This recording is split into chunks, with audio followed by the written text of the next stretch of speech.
जय गुरुदेव। और दोस्तों, मेरे चैनल सिद्ध साबर मंत्र में आपका एक बार फिर से हार्दिक स्वागत है। और आज मैं आपके लिए एक अलग ही प्रकार का अनुभव लेकर के आया हूं। उससे आपको बहुत जानकारी मिलेगी। और अनुभव बताने से पहले और उनको मैं गाइड भी करूंगा इस वीडियो में, तो प्लीज वीडियो को पूरी देखें जरूर। और जो चैनल पर नए व्यूवर्स हैं वो चैनल को सब्सक्राइब कर लें और साथ में ही बेल के बटन को भी प्रेस कर दें, ताकि उनको जो भी वीडियो मैं नई डालूं उसका नोटिफिकेशन उनको तुरंत मिल जाए और वो वीडियो को देख पाएं। और वीडियो अगर आपको अच्छी लगती है और उसमें जो भी मैं निर्देश देता हूं वो आपको अच्छे लगते हैं तो प्लीज वीडियो को लाइक जरूर करना। तो आइए अब मैं आपको बताता हूं कि मेरे पास में ना एक मेरे व्यूअर हैं जिन्होंने मुझे कमेंट किया है कि सर गुस्सा तो करिए मत, लेकिन थोड़ा सा मुझे गाइड कर दीजिए। अब हुआ क्या उनके साथ में, दरअसल में उन्होंने खेल खेल में अप्सरा की साधना की। अब पहले उन्होंने लीलावती अप्सरा की साधना की, उसके बाद उन्होंने नाभि दर्शना की भी की है, चंद्र ग्रहण में की है और सूर्य ग्रहण में की है, और एक और अप्सरा की साधना की। लेकिन अब हुआ क्या उनके साथ, हुआ ये कि जब उन्होंने खेल खेल में कुछ दिन साधना की, ना कोई यंत्र था ना कोई माला थी, और सिर्फ क्या था उनके पास कि सिर्फ एक आसन और मंत्र। अब उस परिस्थिति में क्या होता है कि उन्होंने ग्रहण में साधना की है, तो नॉर्मल सी बात है कि आपको, मैंने पहले भी वीडियो में बताया कि ग्रहण में आपको किसी यंत्र और माला की आवश्यकता नहीं है, केवल मंत्र जाप कीजिए। ये मैं पहले भी बता चुका हूं और उन्होंने वही काम किया है। अब उनको अपने माइंड से आया, ये मेरी वीडियो उन्होंने नहीं देखी, लेकिन उन्होंने अपने ही माइंड से किया है ये सब। अब हुआ क्या उनके साथ में कि उनको जब उन्होंने साधना की, जाप किया इसका, तो उनको पहले तो दुर्गंध आती थी, और दुर्गंध आने के बाद अब उनको खुशबू आना शुरू हो गई है। अब जिस कमरे में वो बैठते हैं या जिस कमरे में उन्होंने साधना की होगी उसी कमरे में खुशबू आती है, जैसे कि कोई अगरबत्ती की खुशबू हो। अब है तो वो खुशबू अप्सरा की ही,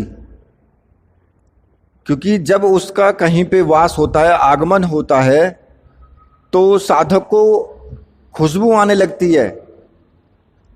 और साधना करते रहोगे तो घुंघरूओं की आवाज भी आने लगती है, कानों में सनसनाहट की आवाज होने लगती है, बहुत कुछ होता है।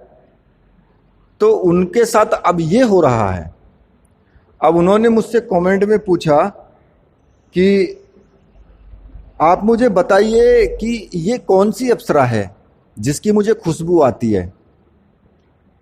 अब 3 अप्सराओं की है साधना, अब तीनों में से कौन सी है तो अजीब ही, और क्वेश्चन भी डिफिकल्ट है। ऐसे पता लगाना बड़ा मुश्किल है कि भाई कौन सी अप्सरा है, क्योंकि अगर उनको किसी भी साधना की ना प्रत्यक्ष सिद्धि होती, अगर मान लिया उन्होंने शिव की साधना की है तो उनकी प्रत्यक्ष सिद्धि होती, या फिर भैरव की या दुर्गा जी की जो उन्होंने प्रत्यक्ष साधना की कोई, तो उसमें होता क्या है कि वो अपनी शक्ति से पता कर लेते हैं, उनको पता लग जाता है कि ये अप्सरा कौन सी है। अब उस स्थिति में ये भी नहीं पता लग सकता कि भाई कौन सी अप्सरा है, तो अब वो परेशान है। तो पहली बात तो ये मैं कहूँगा कि कभी भी खेल खेल में तो अप्सरा, यक्षिणी या और कोई भी साधना हो उसको नहीं करना चाहिए। दूसरा, अब आप ये कहोगे कि जी कुछ लोग तो ये बोलते हैं कि हमने ग्रहण में भी जाप कर लिया खूब, हमने 21-21 दिन और 21-21 माला का भी जाप कर लिया, बैठ के यंत्र भी रखा, माला से भी किया, आसन भी रखा, गुलाब के फूल भी रखे, सब कुछ किया, लेकिन हमें अनुभव जरा सा भी नहीं हुआ। तो उनका भी इस वीडियो में समाधान है। देखिए, मैं आपको बता देता हूं कि इन्होंने क्या किया है। जिनको इतनी जल्दी अनुभव हुआ, ये कई सालों से शिव साधना कर रहे हैं। मैंने आपको पहले भी वीडियो में मैंने बताया है कि अप्सरा साधना या यक्षिणी साधना करने से पहले आपको कोई दूसरी साधना करनी चाहिए जिससे कि आपको अनुभव जल्दी मिले, आपका तपोबल बढ़े। अब इनके साथ क्या हुआ? इनके साथ वही हुआ है कि जब इन्होंने 4 साल से ये शिव की साधना कर रहे हैं, शिव के मंत्र जाप कर रहे हैं, तो भाई अनुभव तो इनको होगा ही होगा, क्योंकि तपोबल जब बढ़ जाएगा तो अनुभव होगा। अब गलती इन्होंने कहाँ की है? गलती इन्होंने यहां पर की है कि इन्होंने खेल खेल में किया है और फिर किसी एक अप्सरा को लेकर के नहीं किया। इन्होंने 2-3 अप्सराओं की है। चंद्र ग्रहण पड़ा तो लीलावती अप्सरा की साधना कर ली, उसका मंत्र जाप किया। सूर्य ग्रहण पड़ा तो उसमें नाभि दर्शना का किया। तो इस तरह से उन्होंने 3 अप्सरा का जो मतलब की है। मैं एक बार उनका कमेंट में देख रहा हूं, तो उन्होंने जो मुझे बताया है कि भाई नाभि दर्शना की भी की है उन्होंने, और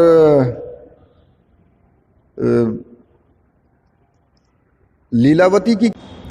हाँ, तो इन्होंने क्या किया है, इन्होंने पहले लीलावती की साधना की है, फिर पुष्पदेहा अप्सरा की भी साधना की है और नाभि दर्शना की भी की है।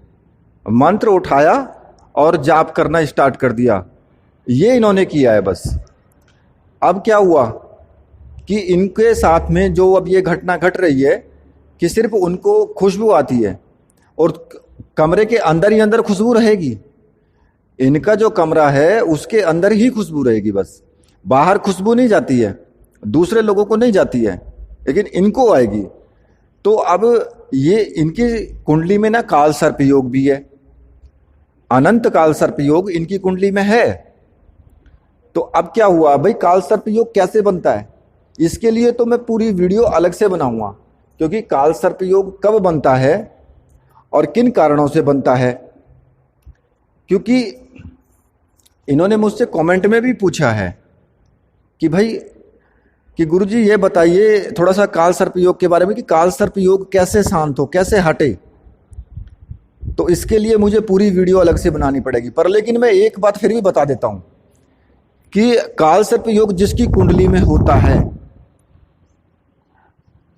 उसे साधना के बीच में बड़ी दिक्कतें आती हैं, क्योंकि काल सर्प योग की वजह से साधना पूर्ण नहीं हो पाती है कई बार, जब तक काल सर्प योग नहीं हटेगा।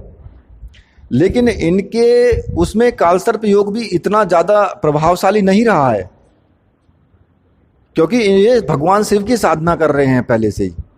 तो काल सर्प योग इतना ज्यादा पावरफुल अब नहीं है, लेकिन फिर भी इनको प्रत्यक्षीकरण नहीं हुआ, तो इसलिए ये थोड़ा परेशान है। अब ये बोल रहे हैं कि आप मुझे ये बताइए कि इन तीनों में से कौन सी अप्सरा है जो मतलब मुझे खुशबू दे रही है। तो अब इसमें काफी परेशान है ये। इन्होंने ये भी कहा कि मतलब इनकी शादी अब हो गई है और ये आगे साधनाओं के मार्ग पे भी चलना चाहते हैं। तो उससे इनको ये पता लग जाए, क्योंकि इन्होंने वीडियो भी बहुत देखी है, लेकिन इनको पूरी तरीके से गाइडेंस नहीं मिल पाया कि भाई ये हो कैसे रहा है। तो इनको मैं बताना चाहूँगा और सभी को मैं बताना चाहूँगा। पहली बात तो ये कि कभी भी अगर आप एक अप्सरा की साधना आपने शुरू की है तो फिर उसी की करो पूरी, क्योंकि बार बार अप्सराओं की साधना में चेंज करना वो ठीक नहीं है। क्यों? क्योंकि पहले तुमने किसी अप्सरा की साधना की, मानिए लीलावती की साधना की, उसके बाद पता लगा कि आपने वो पूरी नहीं हुई, आपने उठा के दूसरी साधना चालू कर दी। तो जब पहली पूरी नहीं हुई तो दूसरी पूरी कैसे हो जाएगी? फिर तीसरी भी कर दी इन्होंने। अब भाई 3 अप्सराओं की साधना की, लेकिन एक भी हाथ नहीं लगी। अब 3 प्रेमिका बनाओगे तो भाई कैसे बात बनेगी? हाँ, वो बात अलग है कि आपने पहले एक की साधना कर ली, उसको सिद्ध कर लिया, फिर आप दूसरी कर सकते हो, दूसरी साधना कर सकते हो आप। अब इनका जो समाधान है ये या तो तब हो सकता था जब इनके पास कोई प्रत्यक्षीकरण की साधना होती पहले से ही। मान लिया शिव की अगर ये उपासना करते हैं तो शिव की उपासना इतनी की होती कि भगवान भोलेनाथ इनको स्वयं ही बता देते कि कौन सी अप्सरा है। तो ये जो इन्होंने जो सबसे पहले साधना की है लीलावती अप्सरा की, ये उसी अप्सरा की ही सुगंध है। ये मैं आपको बता देता हूं, क्योंकि जो आपने शुरुआत में साधना की है और आपने जो पहले दुर्गंध आई है, उसके बाद फिर सबको सुगंध आना स्टार्ट हुई है, और फिर आपने वहां पे छोड़ दी और फिर दूसरी की कर ली। तो जो आपने सबसे पहले की है ये उसी अप्सरा की सुगंध है, और उसी अप्सरा को आपको दोबारा से करना चाहिए। आपको प्रत्यक्षीकरण और अनुभव हो सकते हैं, आगे भी हो सकते हैं, लेकिन आप साधना को अगर साधना के तरीके से करेंगे तो उसको पूर्ण तरीके से कीजिए। देखिए मैं बताऊं आपको, आपके साथ सब कुछ होगा। आपको खुशबू आई है, आपके घर अगर आप साधना आगे करेंगे तो घुंघरू भी बजेंगे, और जब घुंघरू बजेंगे तो आपको ऐसा एहसास भी होगा कि तुम्हारे पास में कोई स्त्री खड़ी है, और उसके बाद में फिर तुम्हें ऐसा भी एहसास होगा कि तुम लेटे हो लेकिन कोई तुम्हारे पास आकर के लेट गई है। लेकिन अब यहीं पे आता है, यहीं पे आप भ्रमित और विचलित नहीं होना है बस। क्योंकि वो आपकी ना परीक्षा लेगी, और अगर आप यहां पे विचलित हो गए तो फिर साधना खंडित हो जाएगी। और इसीलिए अप्सरा की साधना कठिन भी बहुत है और आसान भी बहुत है।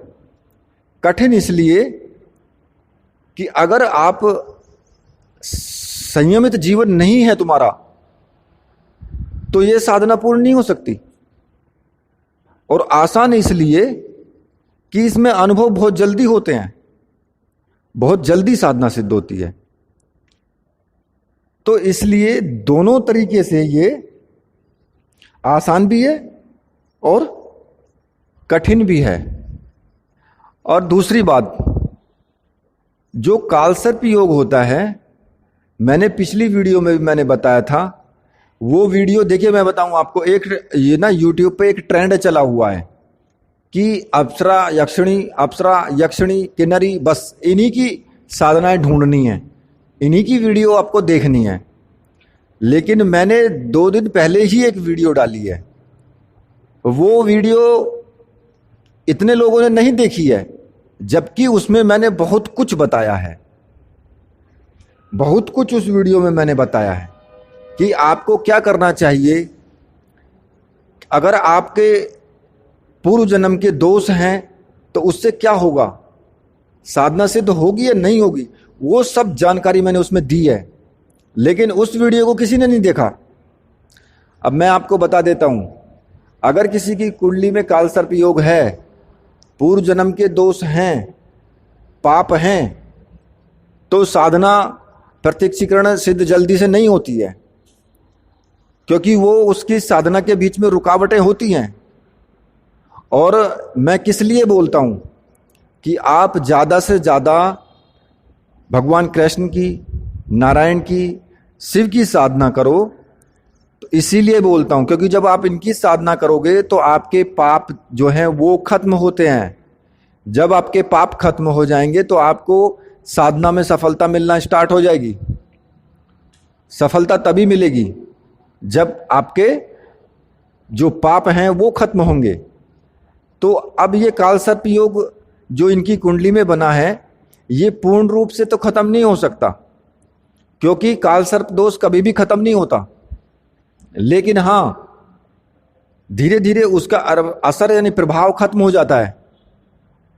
और अब मैं आपसे कहूं कि भाई साहब, आपकी कुंडली में कालसर्प योग है, अनंत कालसर्प योग है, लेकिन और मैं आपसे कहूं कि मेरी कुंडली में क्या है, तो मैं आपकी जानकारी के लिए मैं आपको बता दूं कि मेरी कुंडली में भी कालसर्प योग है और मेरी धर्म पत्नी की कुंडली में भी कालसर्प योग है।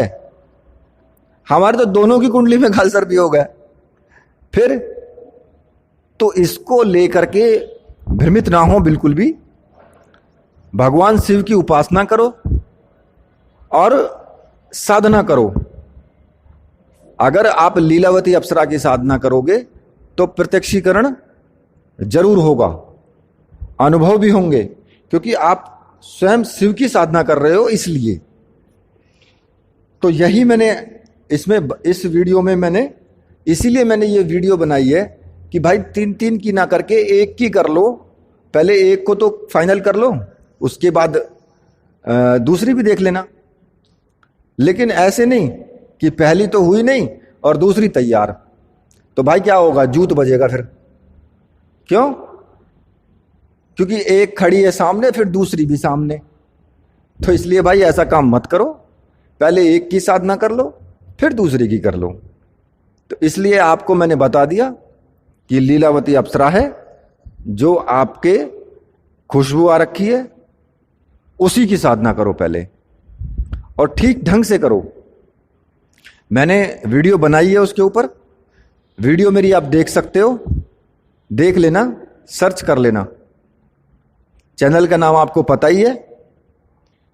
तो यहां पर यह वीडियो अब मैं समाप्त कर रहा हूं, और मेरे साथ बोलिए वीर बजरंगबली हनुमान जी महाराज की जय। बोलिए मेरे